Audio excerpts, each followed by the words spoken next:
Meus irmãos, a monarquia em Israel foi profetizada em Deuteronômio 17, de 14 a 20, por Moisés, o homem que Deus usou para ser o grande libertador de Israel, como todos nós aqui sabemos. Mas antes de falarmos da profecia de Moisés sobre monarquia, é bom que lembremos um fato muito simples. Moisés se opôs, e assim começa o seu ministério. Moisés começa o seu ministério opondo-se a um rei. De cara, a Bíblia já está nos surpreendendo. A monarquia em Israel, vou repetir, foi profetizada em Deuteronômio 17 por Moisés. Foi ele quem falou que Israel entraria num período monárquico. Muitos e muitos séculos antes disso acontecer.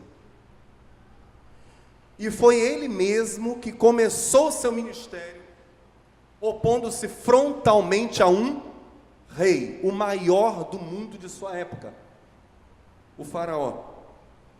E Moisés faz isso simplesmente obedecendo a Deus. Não há da parte de Moisés nenhum plano. Não há da parte de Moisés nenhuma estratégia militar. Não há da parte de Moisés nenhuma estratégia comercial. Não há nenhum acordo comercial para livrar Israel. Moisés inicia o seu ministério opondo-se frontalmente ao maior rei da sua época, apenas com uma arma: a obediência. Não há plano nenhum, não há estratégia nenhuma militar, não há estratégia nenhuma comercial, não há nada a não ser mera e simples obediência. E a Bíblia com isso já está dizendo para nós que um homem obediente é mais poderoso que milhões de soldados. Moisés vai ser o modelo do grande rei, mas eu já estou antecipando as coisas. Poder bélico nenhum jamais foi considerado qualquer estratégia por Moisés. Jamais foi considerado estratégia por Moisés. Durante todo o tempo em que ele liderou Israel, ele não confiou em nenhuma estratégia militar. Nem o estabelecimento da liderança em Israel, quando Moisés unge, ora por 70, por chefes de 100, por chefes de 50, por chefes de 10 e por chefes de milhares. Moisés não faz isso baseado em nenhum esquema metodológico. O estabelecimento da liderança ou das lideranças em Israel a partir de Moisés, a saída do Egito, a passagem pelo mar, a gestão total de Israel em comida, em roupa, em água, no que quer que fosse, os 40 anos de peregrinação no deserto, todos esses movimentos na vida de Moisés foram apenas atos de obediência. Estamos juntos? Esse é Moisés. Atos de obediência. A gente vê sequências de ordens de Deus, sequências de ações submissas de Moisés e nada além disso. Moisés, decididamente, não era o que nós naturalmente chamaríamos de um grande administrador. Moisés não era isso. Moisés não era o que nós naturalmente chamaríamos de um grande estrategista. Moisés não era isso. Moisés sequer poderia ser chamado por nós de um grande legislador ou um grande juiz. Moisés não foi nada disso. Moisés era apenas um homem manso. Só isso. Moisés era apenas obediente. Números 12, verso 3 diz: e era o homem Moisés muito manso. Anaú, simples, humilde, terno, manso, mais do que todos os homens que havia sobre a terra. Esse era o segredo de Moisés. Esse homem que vai profetizar a monarquia em Israel vai ser ele quem Deus vai usar para falar sobre o que seria rei em Israel, sobre a chegada da era dos reis. Esse homem que é o grande líder de Israel, o primeiro príncipe de Israel. Apesar de Jacó ter tido o nome mudado para Israel, que é príncipe de Deus, quem efetivamente liderou homens de Israel, liderou o povo de Israel, o primeiro líder do povo foi Moisés, o grande modelo de rei. Um homem que apenas nada além. Moisés foi mesmo, diz a Bíblia, o primeiro príncipe. Diga comigo, príncipe. Moisés foi mesmo o primeiro príncipe, o primeiro chefe, o primeiro líder de Israel. Depois de 400 anos de um povo se multiplicando no Egito, sem uma liderança específica, José já estava morto, agora nós temos Israel se multiplicando, a descendência de Jacó se multiplicando no Egito. Não há um líder específico de todo o povo, não há. Há anciãos, há uma liderança dispersa, pulverizada. Líder efetivo de Israel, o primeiro da história será Moisés. Qual a estratégia de Moisés? Nenhuma.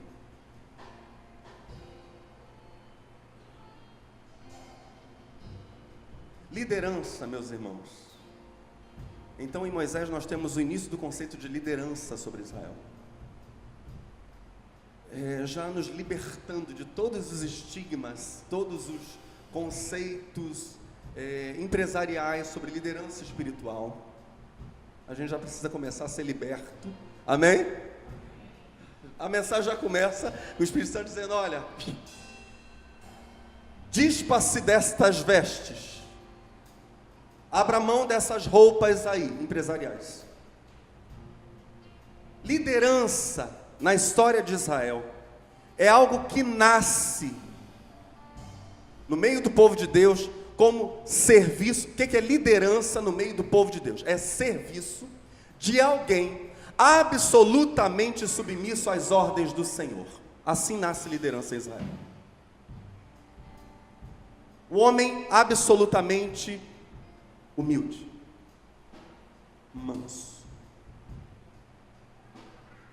Todas as demais lideranças de Israel estarão sujeitas ao governo de Moisés, naquele momento da história.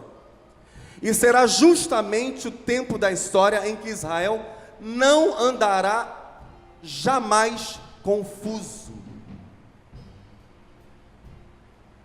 Quando Moisés lidera Israel e diz vamos para lá, porque o Senhor diz vamos para lá, Israel segue, Israel prospera. Quando Moisés diz fiquemos aqui, e o povo obedece Moisés e fica num determinado local, num determinado acampamento, o povo prospera. Nunca, sob a liderança de Moisés, homem de Deus, Israel anda errante, como vai acontecer na era dos reis, como vai acontecer no período dos juízes. Em Moisés não há isso. O povo prospera porque ele é o homem mais humilde da terra. Rebelar-se contra Moisés é algo que o Novo Testamento vai comparar. Isso é surpreendente no Novo Testamento. O Novo Testamento vai comparar a rebelião à autoridade de Moisés, a liderança de Moisés, o homem mais manso, mais humilde, com rebelião à liderança de Cristo. Atos capítulo 7, o discurso de Estevão. Estevão vai dizer a este Moisés, ao qual haviam negado. Esse é um termo que o Antigo Testamento não usa em referência a Moisés. É o Novo Testamento que usa esse termo em ligação a Cristo, 4 capítulos só antes, no mesmo livro de Atos. Então, Atos 7, 35, Estevão vai dizer, Moisés foi negado. Israel negou Moisés. A mesma expressão é usada em Atos 13 para falar de Jesus. O Deus de Abraão, de Isaac e de Jacó, o Deus de nossos pais, glorificou a seu Filho Jesus, a quem vós entregastes e perante a face de Pilatos negastes. É o mesmo verbo. tendo ele determinado que fosse solto. E aí, Atos 3 repete: mas vós negastes o santo e o justo, e pedistes que se vos desse um homem homicida. Israel negou Moisés.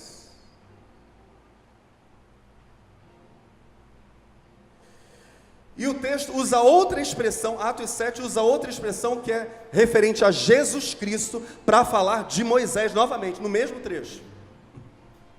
Detalhe que a Bíblia diz que Estevão estava cheio dizendo, prossegue Estevão, dizendo: quem te constituiu príncipe e juiz? A forma como Israel primeiro nega Moisés.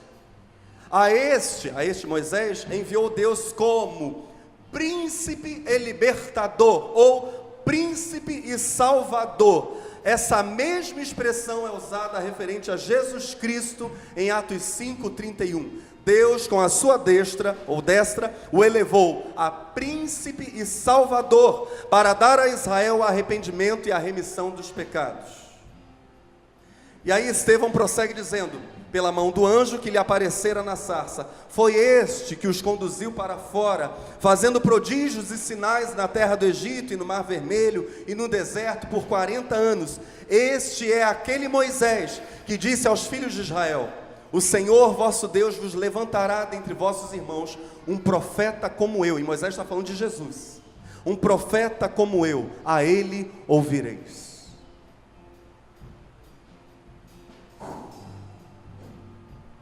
Moisés foi mesmo o primeiro príncipe libertador.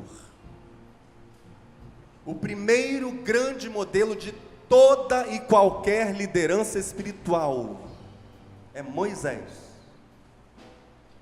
do povo de Deus. Isso inclui a monarquia. Os reis precisariam se inspirar em Moisés, homem de Deus. A pergunta que a gente precisa fazer então, diante da figura de Moisés, não é sem motivo que no Monte da Transfiguração aparecem conversando com Jesus Moisés e Elias. Não é sem motivo que Moisés, no livro do Apocalipse, é mesmo figuradamente, juntamente com Elias, figura da própria igreja que segue Jesus, as duas testemunhas, nós já vimos isso. A importância de um coração totalmente quebrado, obediente, humilde, manso, terno,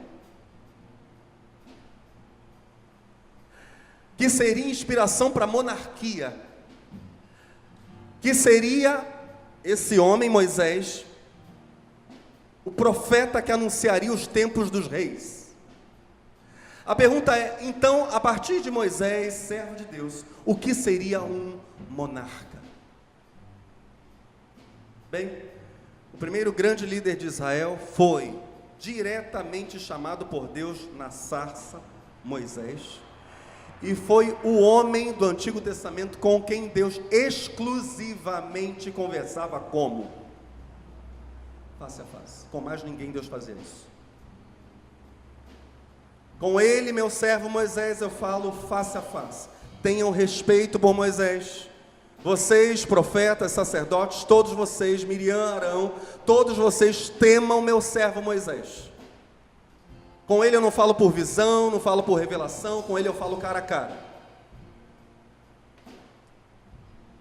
O primeiro grande líder de Israel foi diretamente chamado por Deus na sarça, e com ele Deus falava cara a cara, Moisés, homem de Deus.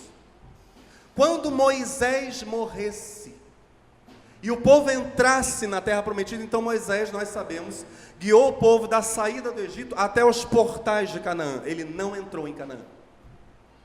Ele morreu no Monte Nebo. E Josué, seu discípulo querido, seu servo mais próximo, foi quem assumiu a liderança de Israel para Israel entrar na terra prometida, Canaã. Quando Moisés morresse, o povo entrasse na terra prometida, o povo deveria cumprir o mandamento da instituição dos juízes. Mandamento esse que foi entregue por Deus a Moisés, e Moisés enuncia esse mandamento em Deuteronômio capítulo 16, e nós vamos para esse texto agora. Então Moisés morrendo, o povo deveria cumprir Deuteronômio 16, a partir do verso 18. Nas cidades que o Senhor nosso Deus lhes der, vocês devem escolher juízes e outras autoridades para cada tribo. Eles julgarão todos com justiça e honestidade. Não serão injustos nas suas sentenças. Tratarão todos igualmente e não aceitarão suborno. O suborno faz com que homens sábios e honestos fiquem cegos e deem sentenças injustas. Olha o que Moisés está falando. Sejam honestos, sejam sempre corretos, para que vivam e tomem posse da terra que o Senhor nosso Deus está dando a vocês. Olha só a importância dos juízes. Interessante que eles julgariam a todos com equidade, sem aceitarem suborno, dando sentenças justas, seriam honestos, mas eles não criariam leis. Eles não seriam legisladores. A lei tinha sido dada por Deus a Moisés. Os juízes em cada cidade das tribos de Israel fariam valer a lei, aplicariam a lei, interpretariam e aplicariam a lei. Agora, criar lei, só Moisés. Na verdade, nem Moisés, né? Ele recebeu de Deus e repassou para o povo. Se os juízes, continuando na sequência para a gente chegar em monarquia, se os juízes, então Moisés morreu, o povo entrou em Canaã, o mandamento de Deuteronômio 16 é: levantem em cada cidade o quê? Juízes, que sejam honestos, que julguem o povo com justiça, não aceitem suborno, de modo nenhum. O suborno corrompe até os sábios. Meu Deus, que texto atual, né, meus irmãos? Se os juízes, na sequência, tivessem dificuldade de resolver algum problema, se fosse difícil para eles julgar alguma questão de acordo com a lei de Moisés, deveriam levar o assunto para a instância superior, que já era a última. Só haveria uma instância acima deles. Os juízes das cidades fariam uma coisa: iriam até o local de culto. O local que Deus escolheu para ali estabelecer o tabernáculo e depois o templo. Então, teve um problema na cidade. O juiz não conseguiu arbitrar, aplicar a lei naquela questão, estava complexo demais. Ele iria até, no caso do templo, iria até Jerusalém, para conversar com quem? O assunto deveria ser levado aos sacerdotes, e deles, sacerdotes levitas, e deles, se fosse o caso, ao sumo sacerdote. A palavra que o sumo sacerdote desse sobre qualquer questão deveria ser terminantemente obedecida. Não havia outra instância de recurso, não havia. O próprio capítulo, então o capítulo seguinte, Deuteronômio 17, a partir do verso 8, vai explicar para nós essa próxima instância. Os juízes não conseguiram resolver, vão até Jerusalém, ou até o local de culto, apresentam aos sacerdotes, ao sumo sacerdote, que é chamado de o grande juiz, e ele dá a última palavra sobre esse assunto. Deuteronômio 17, verso 8. Pode acontecer que numa cidade apareça um caso tão difícil, que o juiz do lugar não possa resolvê-lo. Pode ser um caso de assassinato, ou questão de propriedade, ou caso de violência, ou outra questão qualquer. Quando isso acontecer, vão até o lugar escolhido por Deus, o Senhor, para nele ser adorado. E apresentem o caso aos sacerdotes levitas e ao juiz, também chamado de sumo sacerdote, que estiver resolvendo as questões naquele tempo. Eles julgarão o caso e darão a sua decisão. Vocês farão tudo o que eles mandarem, obedecendo a todas as suas instruções. Aceitem a decisão deles, sigam as suas instruções e cumpram rigorosamente as ordens que eles derem. Mas se houver alguém tão orgulhoso que não queira obedecer à decisão do sacerdote ou do juiz, no caso o sumo sacerdote, esse alguém será morto. E assim vocês tirarão o mal do meio do povo de Israel. Quando souberem do que aconteceu, todos ficarão com medo e ninguém mais fará a mesma coisa. O templo, os sacerdotes e o sumo sacerdote seriam a última instância de autoridade. A pergunta que não quer calar é: e onde está nessa história toda o monarca? Onde está o rei? Nós já chegamos na última instância de recurso, acabou. Nem os juízes das cidades, nem os sacerdotes no local de culto, no templo, nem o sumo sacerdote no local de culto, nenhum deles criava leis. Todos eles apenas interpretavam e faziam valer a lei que Deus entregou a Moisés, servo do Senhor. Acabou. Olha para o seu irmão com muito carinho, com muito amor, a gente ainda não se abraçou, não? E diz: onde está o rei? E o rei?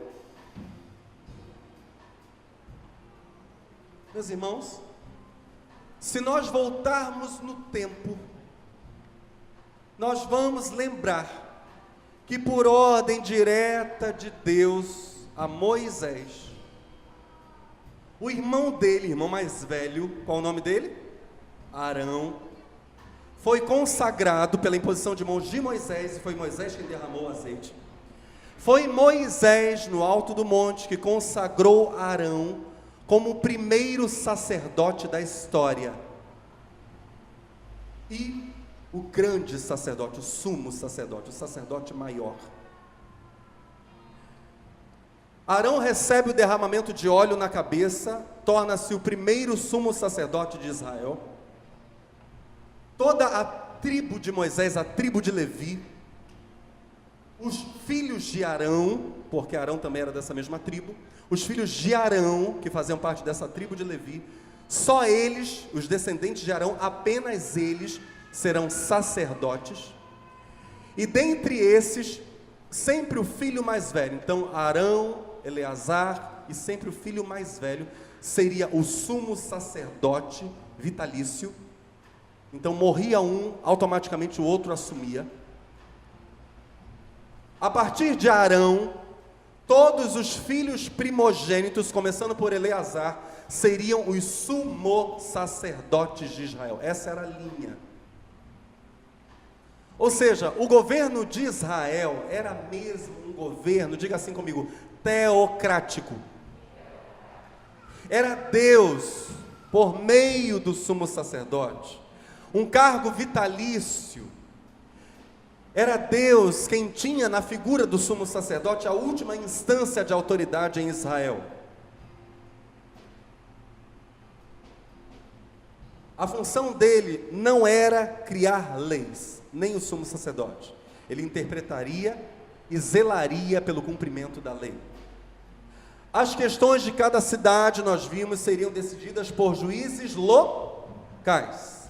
As questões mais difíceis, as questões da nação como um todo, seriam levadas aos sacerdotes no templo, sob a liderança do sumo sacerdote. As questões mais complexas das cidades. Assim, em última análise, a liderança final de Israel era mesmo de Deus, na figura do sumo sacerdote. O primeiro deles, Arão, ungido por Moisés no alto do monte, depois Eleazar, depois os filhos mais velhos. Apenas para facilitar, não, eu não vou falar isso agora, vou deixar isso para o final.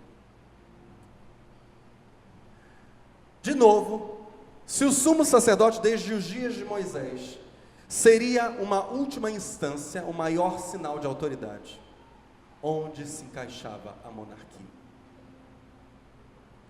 Eu disse a vocês no início da mensagem que Moisés profetizou a monarquia. No mesmo capítulo 17 de Deuteronômio, logo depois de falar desses casos mais difíceis que seriam levados aos sacerdotes e ao sumo, detalhe que o sumo sacerdote e os sacerdotes eram homens inteiramente consagrados ao culto, especialmente o sumo sacerdote. Ele não fazia outra coisa a não ser apresentar ao Senhor o sacrifício. Esse era o trabalho do sumo sacerdote. Ou seja, não havia governo em Israel desconectado do culto. Moisés profetiza sobre a monarquia no capítulo 17. Logo depois de falar sobre essa instância superior, o sacerdote. Depois que vocês entrarem na terra que o Senhor nosso Deus está dando a vocês e tomarem posse dela, e depois que tiverem morado lá algum tempo, vocês vão querer um rei.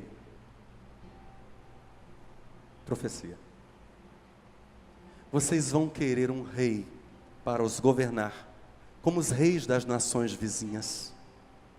Israel iria invejar os outros povos. Vocês vão querer um rei. O sumo sacerdote não será suficiente para vocês. Vocês vão querer um rei para os governar, como os reis das nações vizinhas. O homem que escolherem para ser o rei deve ser indicado por Deus, o Senhor. Não pode ser estrangeiro. Somente um israelita pode ser escolhido como rei. O rei não deverá ter muitos cavalos no seu exército, e também não mandará homens ao Egito para comprarem cavalos, pois o Senhor já disse a vocês que nunca mais voltariam para o Egito. O rei não deverá ter muitas mulheres, pois isso levaria a abandonar a Deus. E também não ajuntará para si muita prata e ouro. Quando o rei começar a governar, mandará fazer uma cópia da lei de Deus que está no livro guardado pelos sacerdotes levitas. Ele deverá ficar com essa cópia e todos os dias da sua vida lerá a lei, para que aprenda a temer o Senhor nosso Deus, e para que sempre obedeça fielmente a todas as leis e a todos os mandamentos. Se fizer isso, ele não irá pensar que é mais do que os outros, e cumprirá fielmente todas as leis. Assim, reinará muitos anos, e os seus descendentes serão reis de Israel por muito tempo. A monarquia surgiria, de acordo com a profecia de Moisés, como uma questão complexa. De um lado, a petição pelo monarca seria mesmo, por parte do povo, seria mesmo fruto de vaidade, de imaturidade, querendo, no dizer de Moisés, ser como os demais povos. Se o Brasil existisse como nação naqueles dias, nós estaríamos ali, nessa fala de Moisés, como os outros povos, se nós tivéssemos monarquia, querendo ser imitados por Israel. Essa é a ideia de Moisés. Israel vai querer imitar os povos à volta, os povos pagãos, quando estiver já na terra prometida.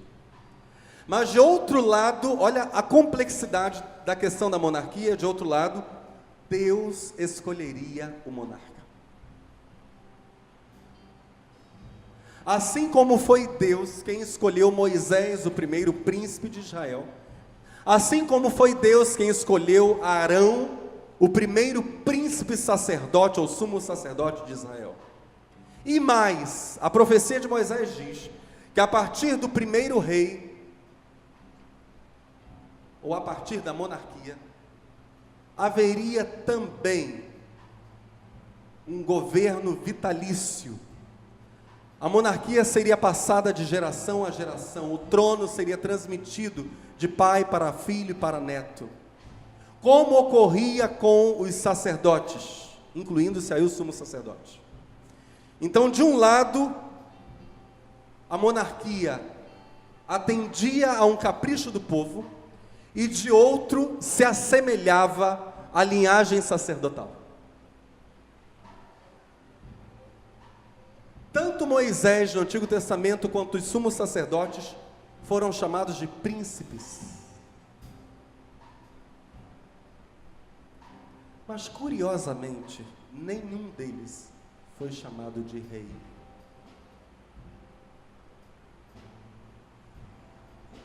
Porque o governante supremo do povo de Israel teria que ser sempre, até com Moisés, Deus. Jamais um homem. Deus criava as leis, o príncipe as obedecia. O Senhor seria sempre para Israel uma coisa ou um conceito que o Novo Testamento vai manter. No Antigo Testamento, Deus precisaria ser uma coisa que o Novo vai manter. Diga comigo, o rei invisível. O conceito de rei invisível que Paulo vai manter. Em 1 Timóteo 1,17, Paulo vai dizer exatamente isso. Ora, ao Rei dos séculos, imortal, invisível, ao único Deus sábio, seja honra e glória para todos sempre. Amém. Ao Rei dos séculos, invisível.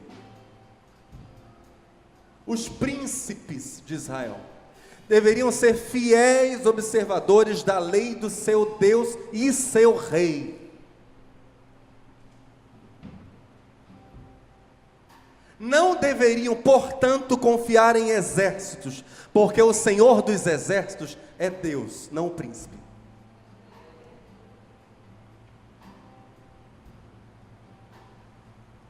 Agora, não se fala, interessante isso, e aqui a Bíblia, meus irmãos, nós precisamos lembrar que, como palavra de Deus, que a Bíblia ela não é simplista. O texto de Moisés, a profecia de Moisés sobre monarquia, não proíbe que o rei, eventualmente, tivesse exército. O que o texto proíbe é que o rei confiasse em exércitos. Se Deus eventualmente quisesse dar exército ao rei, nosso Deus, como Rei Supremo, é a isso Moisés não faz referência na profecia. E é exatamente isso que Deus fará, por exemplo, com Davi. Deus vai começar a levar homens para Davi, compondo um grande exército de Deus, diz a Bíblia. Não foi Davi quem compôs o exército, foi Deus quem o fez. A proibição da profecia de Moisés é que o rei não seja um homem que confie em exércitos, mas que ele se veja como príncipe, confiando em Deus como rei, o Senhor dos exércitos. O texto também não fala que o rei estava vedado de ser rico. Foi Deus quem enriqueceu Salomão, quem cobriu Salomão de ouro e prata. A Bíblia diz isso, foi Deus. O que o texto, a profecia de Moisés proíbe, é que o rei busque o luxo. Isso está vedado ao rei. A missão dele não é sair em busca do luxo, nem da luxúria, muitas mulheres, muitas esposas, mas ele tem uma única missão: buscar o bem do seu, só isso. Essa é a busca do rei, juntamente com a busca de Deus. Ele está ali para servir o seu povo. Se Deus quiser lhe conceder exércitos, amém, o Senhor é o dono dos exércitos. Se Deus quiser enriquecer o rei, aleluia, o Senhor é o dono do ouro e da prata, isso é com Deus. Mas essas não seriam as buscas do rei. Se o rei buscasse essas coisas, o rei teria esquecido qual era, ou qual seria de fato a sua missão: buscar o bem do seu povo. Amém? Todo monarca, como filho de Deus, deveria então se entender como príncipe e então, de fato, como o primeiro súdito da nação, obedecendo a seu pai, seu Deus, seu rei. O propósito do monarca era servir seu povo, enriquecer, fortalecer-se belicamente, em termos de exército. Não seriam buscas do rei. Isso, como busca do rei, era proibido. Agora, Deus poderia conceder essas coisas ao rei. Oprimir o povo E Moisés diz que o rei não deveria pensar-se mais que os outros, apenas cumprir fielmente as leis. Oprimir o povo jamais seria adequado ao rei. Vaidade, independência, opressão seriam ameaças reais constantes para a monarquia. Coisas contra as quais os reis, os monarcas deveriam conscientemente lutar. Não posso enveredar por esse caminho. Não posso. Conscientemente o rei teria que lutar. E para isso, dia após dia, deveria meditar na lei do Senhor. Deveria ter uma cópia da lei. Isso era direito do rei. O povo não tinha cópias da lei. Quem guardava as cópias da lei eram os sacerdotes e o rei.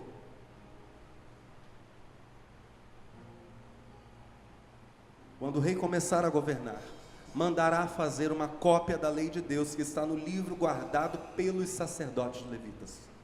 Ele deverá ficar com essa cópia e todos os dias da sua vida lerá a lei, para que aprenda a temer o Senhor nosso Deus e para que sempre obedeça fielmente a todas as leis e a todos os mandamentos. O primeiro súdito era o rei, obedecendo ao Senhor. Se fizer isso, ele não irá pensar que é mais do que os outros e cumprirá fielmente todas as leis. Então nós poderíamos destacar problemas da monarquia. Primeiro problema: quando Israel não se contentasse na terra prometida com os juízes nas cidades, com os sacerdotes e o sumo sacerdote no local de culto, e pedisse um rei, haveria necessariamente, presta muita atenção nesse problema, e eu vou pedir para você repetir comigo. Diga comigo: desconexão do governo civil do culto.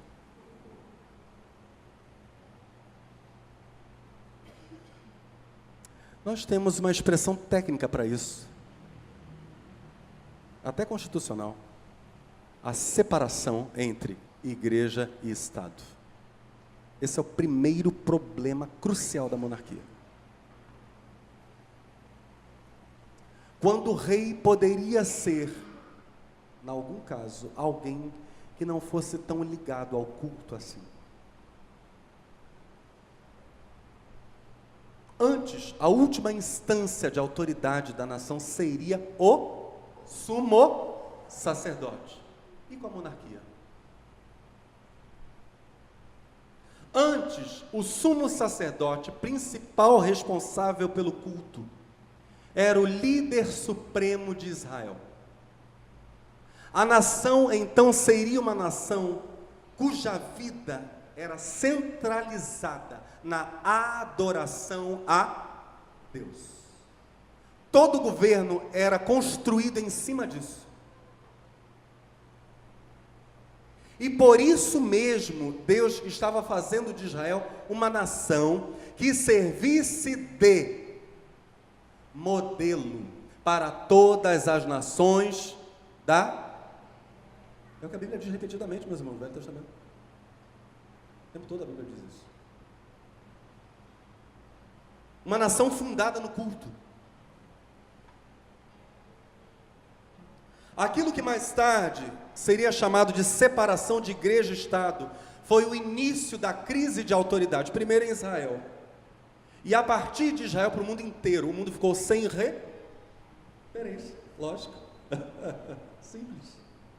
Se o plano de Deus era fazer de Israel uma referência mundial do que seria governo, no momento em que essa referência mundial deixou de ser referência, quem será referência?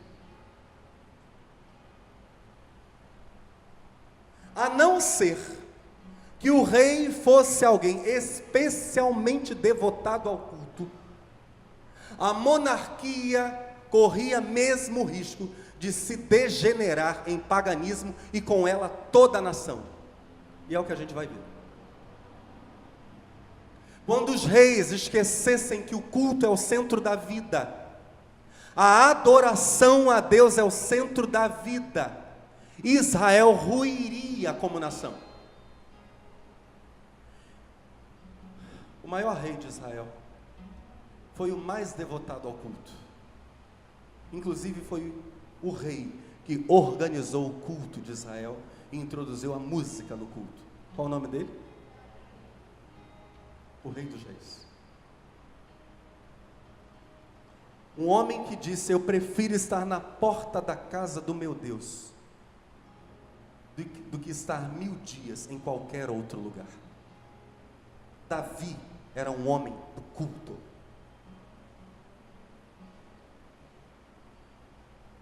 E por isso foi o grande rei. A separação de igreja e Estado lançaria a religião num gueto. A religião passaria a ser uma parte da sociedade, não o centro da vida. A busca apaixonada de Deus, os sacrifícios, as ofertas, o culto, o louvor, passariam a ser parte da vida e não a própria vida, o núcleo da vida da sociedade.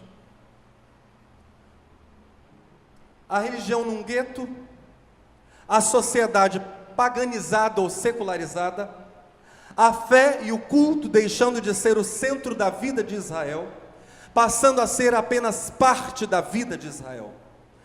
Agora, meus irmãos, aqui a gente precisa fazer uma meia-culpa, uma autocrítica, mesmo. Isso está sendo filmado. É extremamente irônico, utópico, excessivamente contraditório o que diz a declaração doutrinária da Convenção Batista Brasileira, que é uma cópia da Convenção Americana do Sul dos Estados Unidos, e que no seu artigo 15º, parágrafo 4º, diz: a igreja e o Estado devem estar separados, por serem diferentes em sua natureza, objetivos e funções. Muito bonito isso. Muito político isso. Isso é política americana. Nada bíblico isso. Isso é um conceito pagão, que foi o início da ruína de Israel, e que virou uma doutrina, resta saber baseada em que versículo bíblico. E está lá na nossa declaração doutrinária. O fato é que o fundamento da igreja precisa necessariamente ser o mesmo do Estado, ou seja, a palavra de Deus e a ética divina. Porque aquele que fundou o cristianismo, ele mesmo diz: eu sou a verdade. Foi ele quem disse: eu sou a verdade.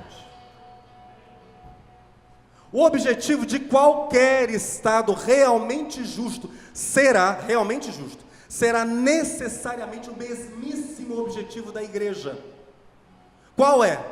Amor, paz e justiça sociais, somente possíveis no reino de Deus. Essas coisas não são possíveis em nenhuma outra circunstância. Isso é uma contradição grosseira. Os profetas morreram justamente, olha só, hein? Os profetas bíblicos morreram justamente por condenarem essa separação. Eles falaram contra a separação de igreja e Estado, e foram mortos. Disseram: não, rei, siga as leis de Deus, elas estão acima do Estado. Não, rei, você não tem autoridade para criar as leis. Você é príncipe, o rei é Deus. Não, rei, a justiça verdadeira procede de Adonai o Senhor. Nenhum homem, por mais correto que seja, é fonte primária de justiça. Fonte primária de justiça é Deus e a sua palavra. Isso é sério, meus irmãos. Isso precisa ser revisto. Nós precisamos, bem, na prática isso não altera a nossa vida. Graças a Deus. Mas a verdade é que o fundamento da igreja e do Estado, se não for o mesmo, ou essa igreja está em ruínas, ou esse Estado. Mas os dois precisariam se voltar para a voz, a ética, a justiça do reino de Deus. Então, a nossa declaração doutrinária apenas fez uma paráfrase da crítica que Deus faz a Israel em Deuteronômio 17:14. A paráfrase é a seguinte: vocês vão querer um governo secular para os governar, como os governos das nações vizinhas. E as fontes de verdade serão diferentes. Uma será o homem, a outra será Deus. Segundo problema da monarquia, além da desconexão da autoridade civil, do governo civil e do culto, é a tentação do poder, que é expressa inicialmente na formação da corte. E Moisés vai falar sobre isso. E Samuel vai falar sobre isso. E nos muitos impostos para se manter a corte. Qualquer semelhança não é mera coincidência. 1 Samuel 8, verso 1, a fala de Moisés, e a gente já está indo para o final dessa introdução. 1 Samuel capítulo 8, verso 1, estamos juntos? Quando envelheceu, Samuel nomeou seus filhos como líderes de Israel. Seu filho mais velho chamava-se Joel e o segundo Abias. Eles eram líderes em Berseba, mas os filhos dele não andaram em seus caminhos. Eles se tornaram gananciosos, aceitavam suborno e pervertiam a justiça. Por isso, todas as autoridades de Israel reuniram-se e foram falar com Samuel em Ramá e disseram-lhe: tu já estás idoso e teus filhos não andam em teus caminhos. Escolhe agora um rei para que nos lidere à semelhança das outras nações. Olha lá, exatamente o que Moisés tinha profetizado. Quando, porém, disseram: dá-nos um rei para que nos lidere, isso desagradou a Samuel. Então ele orou ao Senhor, e o Senhor lhe respondeu: atenda a tudo que o povo está lhe pedindo. Não foi a você que rejeitarão, foi a mim que rejeitaram como rei. Exatamente o que nós estamos vendo agora, né? O Senhor como rei. Foi a mim que rejeitaram como rei. Querem um governo secular, querem um governo distinto do profeta, querem uma coisa desconectada do sacerdócio, ok? Me rejeitaram, Deus diz. Eles querem algo secular, me rejeitaram. Assim como fizeram comigo desde o dia em que os tirei do Egito até hoje, abandonando-me e prestando culto a outros deuses, também estão fazendo com você. Agora atenda-os, mas advirta-os solenemente e diga-lhes quais direitos reivindicará o rei que os governará. Samuel transmitiu todas as palavras do Senhor ao povo que estava lhe pedindo um rei, dizendo: o rei que reinará sobre vocês reivindicará como seu direito o seguinte: ele tomará os filhos de vocês para servi-lo em seus carros de guerra e em sua cavalaria, e para correr à frente dos seus carros de guerra. Colocará alguns como comandantes de 1000 e outros como comandantes de 50. Ele os fará arar as terras dele, fazer a colheita e fabricar armas de guerra e equipamentos para os seus carros de guerra. Tomará as filhas de vocês para serem perfumistas, cozinheiras e padeiras. Tomará de vocês o melhor das plantações, das vinhas e dos olivais e os dará aos criados dele. Aqui Deus está falando mesmo, ele vai se sentir rei. O rei vai ser rei mesmo. Em meu lugar, Deus está dizendo. Tomará 1/10 dos cereais, ó o dízimo do rei. Tomará 1/10 dos cereais e da colheita das uvas e o dará a seus oficiais e a seus criados. Também tomará de vocês para seu uso particular os servos e as servas e o melhor do gado e dos jumentos. E tomará de vocês 1/10 dos rebanhos, e vocês mesmos se tornarão escravos dele. Naquele dia, Vocês clamarão por causa do rei que vocês mesmos escolheram, e o Senhor não os ouvirá. Todavia, o povo recusou-se a ouvir Samuel e disse: não, queremos ter um rei. Seremos como todas as outras nações. Um rei nos governará e sairá à nossa frente para combater em nossas batalhas. Meus irmãos, isso é a negação de Deus como negação. Depois de ter ouvido tudo o que o povo disse, Samuel o repetiu perante o Senhor. Samuel pegou a palavra do povo, levou para Deus em oração. Final do texto. E o Senhor respondeu: atenda-lhes e dê-lhes um rei. Eles querem a separação de igreja e Estado, Samuel. Entrega um rei para ele.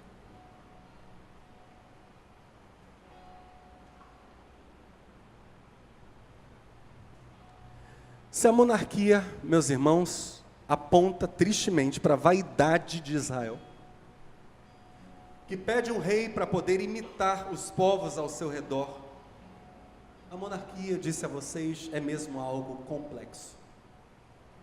Ela igualmente irá apontar, porque Deus sempre, de algum modo, vai fazer isso. Extrair lições e bênçãos até de coisas ruins. Até do desacerto humano, Deus tira algo bom por vezes. A monarquia irá mesmo apontar para o poderio universal do grande rei e Messias. Se a ação do sumo sacerdote, olha só, pensando em sumo sacerdócio, antes do início da monarquia, um sumo sacerdote só exerceria autoridade sempre, continuamente, sobre o seu povo, sobre a nação. Sumo sacerdote não ia guiar o povo a fazer guerra. Se o sumo sacerdote seria sempre autoridade exclusiva sobre o povo, o rei, ao contrário, dominaria povos, subjugaria povos, submeteria povos ao seu poderio, assim como o Messias se tornaria rei de reis e senhor de senhores. Ainda que especialmente durante a Idade Média, o catolicismo tenha interpretado de modo equivocado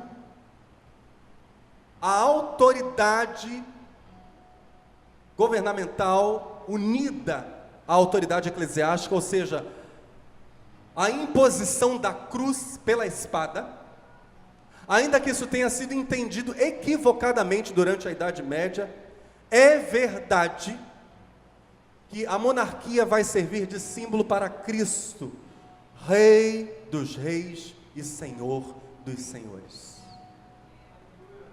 Deus vai se servir desse desacerto humano. E é o que nós começaremos a ver na próxima semana. Deus vai se servir desse desacerto humano para dizer: haverá um justo rei, que não será apenas o sacerdote de uma nação pequena, limitada, mas ele estabelecerá seu domínio por toda a terra. Subjugará reis e poderes. Será a pedra que nenhuma autoridade jamais conseguirá remover. Lembram lá da visão de Daniel? Que vence todos os reinos do mundo. O Rei dos Reis. Eu peço que você, por favor, fique de pé.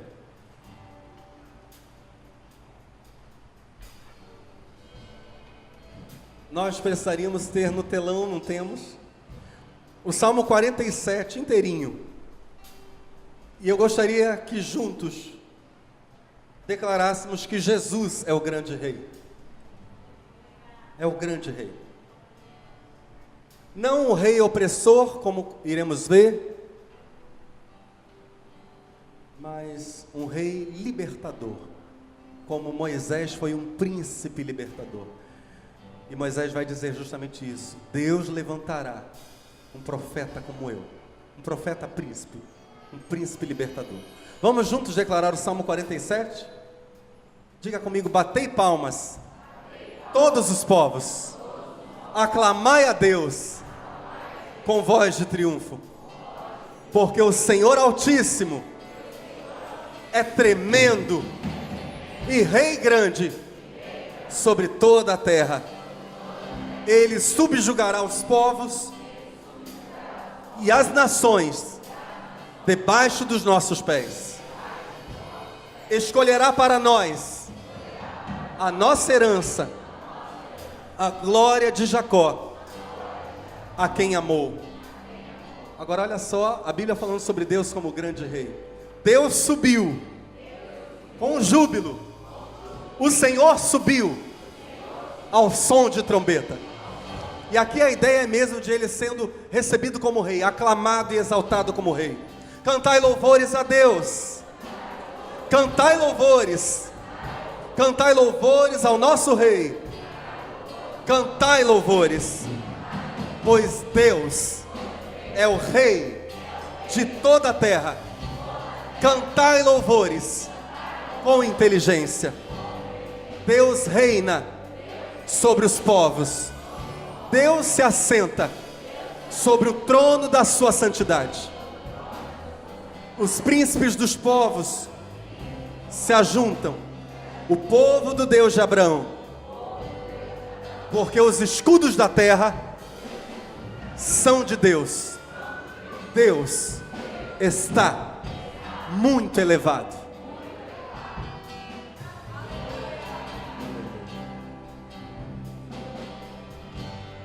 Deus se revela até por misericórdia, a partir dos nossos desacertos, e por meio deles aponta o grande Rei Jesus Cristo, Salvador, Libertador, Príncipe, Legislador, coisa que o rei não deveria ser. Jesus é legislador e juiz de toda a terra.